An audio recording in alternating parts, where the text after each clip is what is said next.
इतनी देर से ये कभी फुखार मार रहे हैं, कभी फुखार, ये डरा के चीज़ मार दिया, बिल्कुल जी घबरा रहा मेरा 1 घंटे से। इसको मार दो, इसको काट दो, जुल्म मचा रखा मंच के ऊपर। इतनी जरूरत ही नहीं है पाकिस्तान को निपटाने में, मैं 2 पंक्तियों में निपटा देता हूं। फैसला कर देंगे इस बार आर पार में, लाहौर कराची को मिला देंगे दिल्ली एनसीआर में। बात खत्म। बताओ 1 घंटा लगा दिया इस काम के अंदर, ये कर दो वो कर दो, जरूरत ही नहीं है। बजाओ ताली हाथ उठाकर एक बार जोरदार। क्या बात। ये मेरी पंक्तियां सुना रहा है ये सुदीप भोला। ऐसे फ्लॉप नहीं होने वाला मैं बेटा, बहुत सौदा मेरे पास। हाँ ये चक्कर में आता, जुगाड़बाजी करता है। वो है ना सोनी है तो जुगाड़बाजी करके रखता है, कोई फर्क नहीं पड़ता। मस्ती से जीना चाहिए भाई साहब, टेंशन होनी चाहिए। देखो क्या बैठे हैं पालती पालती मार के कुर्सी पे, अद्भुत खेल है इनका। तीनों बहन जी को प्रणाम करता हूँ, बहुत खुशी की बात है। आप मेरी कविता इतनी आदरणीय जगदीश में ये बैठी है। परसों मेरा एक कवि सम्मेलन, एक महिला 15 मिनट से गुस्से में घूर रही मेरे को, आई होगी घर में कलेश करके, मेरे को क्या लेना देना। मैंने बूझ लिया, मैंने कहा बहन जी मुझसे कोई गलती हो गई क्या? बोली नहीं, तेरी शकल मेरी सास से मिलती है। कुछ नहीं पता देश में क्या हो रहा, मस्ती होनी चाहिए, कोई टेंशन नहीं भाई साहब। दुनिया खाम खा टेंशन में बैठी है। अरे किस लिए टेंशन ले रखी है तुमने? कोई टेंशन की जरूरत नहीं है। लेकिन एक बात जरूर है, ये हिंदुस्तान है, संस्कारों का देश है। यहाँ माँ पिता बहन बेटी संस्कार हिंदुत्व सब जिंदा रहना चाहिए। एक बार बोलिए जय श्री राम। और बहुत सुंदर आयोजन के लिए भाई नमन को बधाई देता हूँ, और इस बिटिया ने अद्भुत काम किया। सब बच्चों ने अच्छा पढ़ा, क्योंकि मेरा खेल मजाक करने का है, हंसी का है। थोड़ी सी बात कहता हूँ, सुदीप ने, सब लोगों ने बहुत अच्छी कविता पढ़ी। मेरा मर्म ये नहीं है, मेरे छोटे भाई हैं, मेरे से बहुत प्यार करते हैं, लेकिन कभी ना कभी भाई साहब हंसी भी बहुत जरूरी है। हम टेंशन में रहेंगे, क्या करेंगे टेंशन में? दुनिया टेंशन में बैठी है बिना बात। मैं जगदीश जी पिछले महीने, सच बता रहा हूँ, आपने कवि सम्मेलन दिया है ना, क्या नाम है इनका, राम गोपाल जी, 3-4 बार नमस्ते ले लो मेरी, कवि सम्मेलन करवा रहे हैं भाई। तो हाँ राम गोपाल जी, मैं बता रहा हूँ, मैं वहाँ पर पार्क में अपनी वाइफ के साथ चला गया बहन जी अभी, तो एक खूबसूरत महिला ने मेरे को नमस्ते कर दी। अरे कर दी, मैं इंटरनेशनल कवि हूँ, कर दी, क्या हो गया फिर? आज 1 महीना हो गया मेरी लुगाई को टेंशन लिए। बता कौन थी, बता कौन थी? मैं क्यों टेंशन ले रही है, मेरे को उसको भी बताना पड़ेगा तू कौन थी। बिना बात की टेंशन लेके लोग बैठे हैं। एक बैठा टेंशन में, अरे मैं कहा टेंशन में क्यों बैठा है? बोला एक दिन भाई यार सारी दुनिया मर जाएगी। अरे मैंने कहा सारी दुनिया मर जाएगी, भगवान का काम है, तेरा काम थोड़ी ना। बोला सच बता रहा हूँ अनिल भाई, एक दिन ये सारी दुनिया मर जाएगी। तो मैंने कहा तू टेंशन में क्यों बैठा है? बोला जो सब आखिरी में मरेगा उसने शमशान घाट कौन लेके जाएगा। क्या बात है। लेकिन दुनिया चेहरा ये ऐसे नहीं चलती। जीवन है इस बात का नाम, चेहरे पर हंसी और दिल में खुशी होती है। जीवन क्या है, बन जाओ कुछ भी। मैं बड़ी स्पीड से अपना काव्य पाठ कर रहा हूं कि चेहरे पर हंसी और दिल में खुशी होती है, सही मायनों में यही जिंदगी होती है। और हंसना किसी इबादत से कम नहीं, किसी और को हंसा दो तो बंदगी होती है, किसी और को हंसा दो। जीवन टेंशन से भरा है, कोई फायदा नहीं है। आदरणीय नमन भाई हैं, बहुत जिंदा दिल इंसान है। हाँ नमन जी ने फोन करा, अनिल भाई क्या लोगे? मैं जो राजेश चेतन ले उससे 5000 कम दे देना। बोला राजेश 5 ही ले रहा है, तू तो ऐसे ही आजा। मस्त लोग हैं, बजाओ ताली मिलकर। उत्साह होना चाहिए, उमंग होना चाहिए। जीवन में कोई टेंशन नहीं, क्योंकि हंसना हंसाना आदत है मेरी, अपना बनाना आदत है मेरी। लोग तो मुंह फेर के चल देते हैं, आवाज दे के बुलाना आदत है मेरी। क्या बात है, वाह। किस लिए टेंशन रखे? महिला बैठी है, आज देखो सबकी बिंदी देख लो, छोटी छोटी है, ये हमारे सुहाग की निशानी होती है। हमारी माता बहनें बैठी है। कभी एकता कपूर के सीरियल देखना, जितनी बड़ी बिंदी उतनी खतरनाक लोग आई। ये होता है स्मिता जी, मैं सच बता रहा हूं। आज महिला की क्या शक्ति है, घर में इतना सा आटा हो, इतना सारी रोटियां बना देगी, मेहमान भूखा नहीं जाएगा। इतनी सी सब्जी दे दो, इतनी सारी कर देगी, मेहमान भूखा नहीं जाएगा। इतने से चावल दे दो, इतने सारे कर देगी। इतनी सी टेंशन दे दो, साले की खाट खड़ी कर देगी महिला। बहुत अच्छे, वाह वाह वाह, क्या बात। चलो जितनी देर आप हंसे, मैं एक कविता सुनाता हूं, क्योंकि मस्ती की बात है, समय की भी सीमा है, भोजन भी करना है, हम सब मस्त। एक छंद सुनाता हूं पहले कि रामदेव बोले यदि अब पाकिस्तान को कैसे निपटाना है। कि रामदेव बोले यदि अपनी पे आ गया तो पेट की तरह तुझे घुमा के मार डालूंगा। पाकिस्तान को कैसे निपटाएंगे? एक दोस्त आया मेरे पास रोते हुए, बोला यार दादाजी गुजर गए। मैंने कहा क्या हुआ? बोला रामदेव ने मरवा दिए। बस तेरे दादा रामदेव ने कैसे मरवा दिया? बोला सुबह टीवी के सामने योग सीख रहे थे, मेरे दादा भोले भाले बाबा। बोला जैसे जैसे कहूँ वैसे वैसे करते जाना। बोला क्या? बोला सांस खींचो। दादाजी ने खींच ली, बाबा बोला और खींचो। दादाजी ने यहां तक खींच ली। इतनी देर में यार लाइट चली गई। बहुत अच्छे। थोड़ी देर में भगवान ने मेरा दादाजी खींच लिया। इतनी देर में लाइट आ गई। बाबा रामदेव टीवी में से बोल रहे थे कि इस प्रकार से तमाम रोगों का निवारण किया जाता है। कि रामदेव बोले यदि अपनी पे आ गया तो पेट की तरह तुझे घुमा के मार डालूंगा। और केजरीवाल साहब और केजू बोले अपने ही मफलर से तेरा मैं। ये किस लिए रखा केजरीवाल को? बोले पाकिस्तान को निपटा सकता केजरीवाल साहब। बोला यार टीम में तो रख लो, निपटाएगा नहीं, कम से कम दुखी तो कर देगा। अभी चीते लाए मोदी जी बाहर से। मैंने एक चीते से पूछ लिया, मैंने कहा सीबीआई का डर नहीं है तेरे को? यहाँ ईडी चल रही है। चीते से पूछ लिया, चीते वाला कोई चिंता नहीं है भाई साहब, मैं वहीं से भाजपा ज्वाइन करके आया। बहुत अच्छे, बहुत अच्छे। वाह, चलता रहता है मस्ती कि रामदेव बोले यदि अपनी पे आ गया तो पेट की तरह तुझे घुमा के मार डालूंगा। और केजू बोले अपने ही मफलर से तेरा मैं घूंट दूंगा गला और दबा के मार डालूंगा। कवि कैसे मारेगा पाकिस्तान को? कि मैंने कहा भूल के भी मुझसे उलझियो ना। मैंने कहा कि मैंने कहा भूल के भी मुझसे उलझियो ना। लंबी लंबी कविता सुना। वाह वाह वाह, सुना के मार डालूंगा। पूरे सदन की हाथ उठा के तालियां चाहिए कि मैंने कहा भूल के भी मुझसे उलझियो ना। लंबी लंबी कविता सुना के मार डालूंगा। और मोदी बोले 56 इंची सीने की कसम मुझे 56 तेरे टुकड़े बना के मार डालूंगा। 56 तेरे टुकड़े बना के मार डालूंगा। वाह। बस एक अंतिम कविता, लेकिन 4 पंक्तियां जो सुदीप बोल रहा था। सुदीप बहुत दूर से आया है, जबलपुर से वो आता है, उसे जाना था, ट्रेन भी पकड़नी है।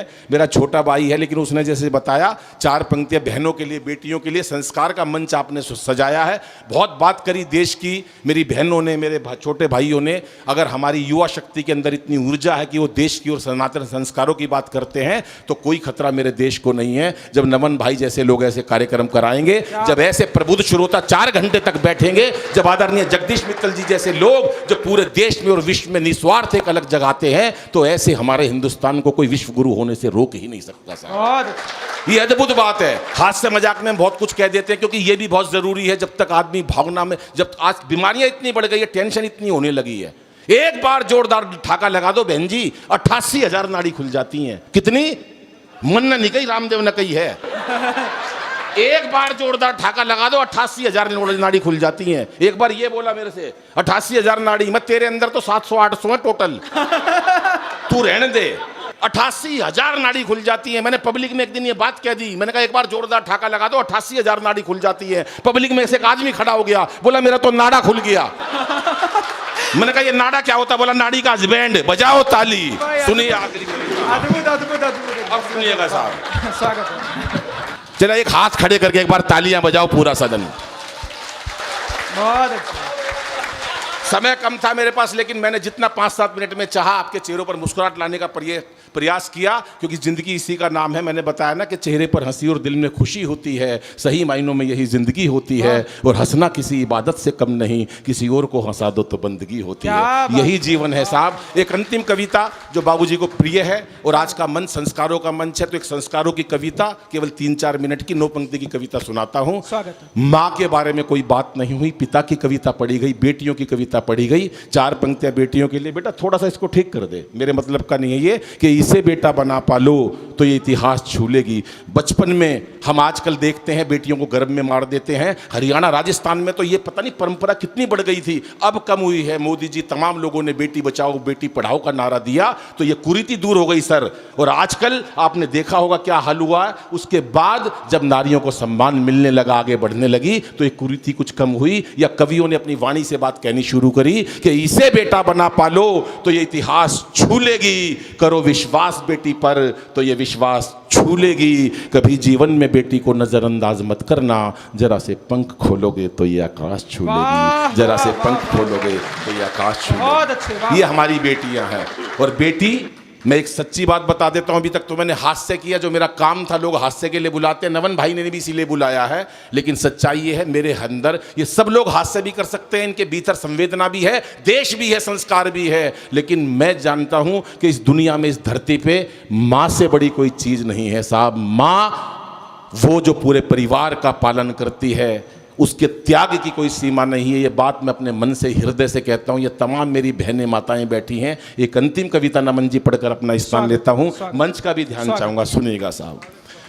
काश मेरी भी माँ होती। कौन कह रहा है? ये बच्चा छोटा सा 7 साल का, जिसकी माँ चली जाती है। घर में पिता हैं, पिता काम पर चले जाते हैं, कोई भाई बहन नहीं है। कल्पना करो कि उस बच्चे को कैसी फीलिंग आती होगी कि मेरे घर में मेरी माँ नहीं है। सिर्फ मेरी कल्पना है ये, और कल्पना भी किस लिए? जब वृद्धाश्रम देखता हूँ बनते हुए तो मन को तकलीफ होती है। वो लोग, वो बच्चे कैसे हैं जो अपने माँ बाप को वृद्धाश्रम में भेज देते हैं। तब ये कविता का जन्म लेता है। सुनिएगा साहब, समर्पित करता हूँ, बड़े मन से सुनिएगा। काश मेरी भी माँ होती, काश मेरी भी माँ होती। थोड़ी वॉल्यूम बढ़ा के हल्का सा इको डाल दो। तो सपने रोज संजोती, काश मेरी भी माँ होती। हर मंच पे ये कविता नहीं पढ़ता, बहुत भावुक हो जाता हूँ। और आदरणीय जगदीश मित्तल जी बैठे होते हैं तो और अधिक भावुक हो जाता हूँ, क्योंकि उनकी आंखों से कई बार मैंने आंसू निकलते हुए देखे हैं। क्या कहता है वो बच्चा कि अब ना किसी की आँख का तारा, अब ना किसी की आँख का तारा, कौन कहेगा राज दुलारा। अब रूठूं तो कौन मनाए, मेरी गलती पर समझाए। अरे बिन माँ बाप के बचपन सुना, बुझ गई ममता की ज्योति। काश मेरी भी माँ होती, वो सपने रोज संजोती। काश मेरी भी माँ होती। अंतिम 6 पंक्तियाँ पढ़ता हूँ साहब। कोरोना आया, वो लोग मर गए जो हॉस्पिटल में गए, वो लोग जिंदा बच गए जिनको परिवार का सहारा मिला। ये है मेरा हिंदुस्तान, जहाँ संस्कार होते हैं। माँ का दामन मिला, उस माँ ने बच्चे को मरने नहीं दिया। बहन का साथ मिला, पत्नी का साथ मिला, तो साहब वो लोग बच गए। जो हॉस्पिटलों में गए वो चले गए, क्योंकि उस टाइम हौसले की ज़रूरत थी, संस्कारों की ज़रूरत थी, मोहब्बत की ज़रूरत थी, प्यार की ज़रूरत थी। घर में बच्चा अकेला है, पिता काम पर चले जाते हैं, बच्चे के बहुत तेज बुखार होता है। मेरी कल्पना है, अच्छी लगे तो आपकी फिर तालियां चाहता हूं, कि कल जब मुझको ताप ने घेरा, कल जब मुझको ताप ने घेरा, तो भर आया पागल मन मेरा। आँखों में उस माँ का चेहरा, लिटा गोद में दवा पिलाती, वो लोरी गा कर मुझे सुलाती। अरे मेरा मुन्ना डर ना जाए, पास मेरे वो सोती। काश मेरी भी माँ होती, वो सपने रोज संजोती। ओ काश मेरी भी। अंतिम 3 पंक्तियां पढ़ता हूं। और इस उत्सव में इस कविता को ये मानना कि सबने बहुत बेहतरीन पढ़ा, लेकिन माँ के प्रति जो सम्मान होना चाहिए कि इंसान का, ये मेरे हिंदुस्तान की धरती है, प्रबुद्ध श्रोता करते हैं। अंतिम 3 बातें बताता हूँ। दुबई में मेरा कवि सम्मेलन, एक माँ अपने बेटे से चिपट कर ये कविता सुनते हुए ऐसे रो रही थी कि वो 30-35 साल का बच्चा, जैसे बहन जी बैठी हुई हैं, उनके सीने पे लगकर वो बच्चा रोता रहा जब तक मैं कविता पढ़ता रहा।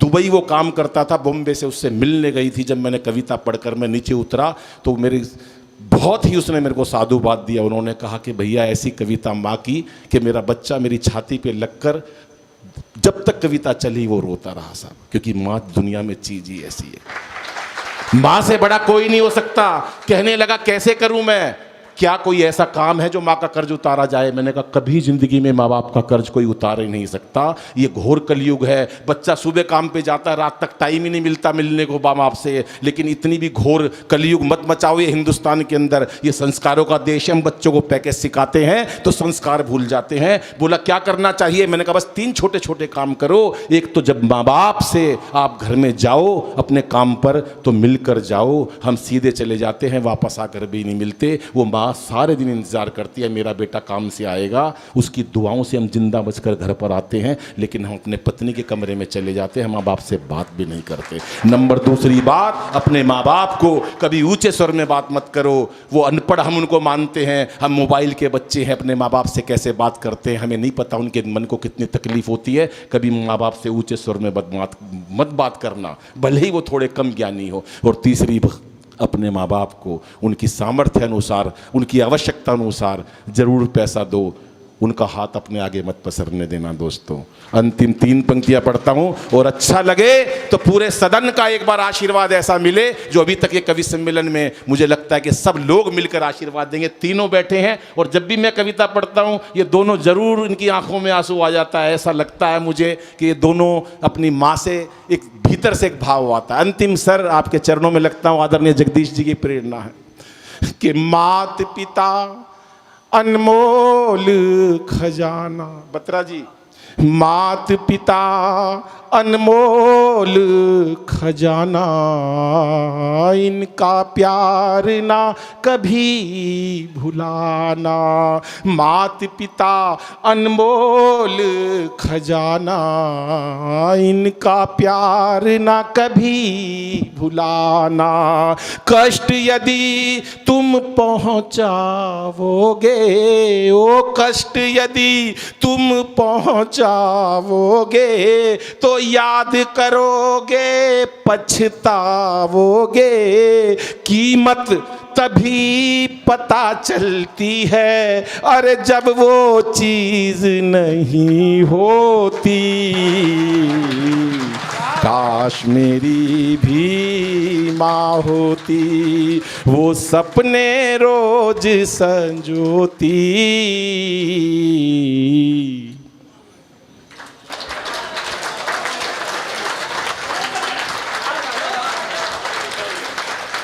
बहुत समर्थन, बहुत प्यार। आदरणीय बाबूजी ने खड़े होकर अगर मेरे को प्यार दिया है, सब लोगों ने खड़े होकर प्यार दिया है, तो मैं बहुत बहुत आभार करता हूं कि आपने जितने मन से देश सुना, माँ सुनी, हास्य सुना, मैं बहुत आभार करता हूं।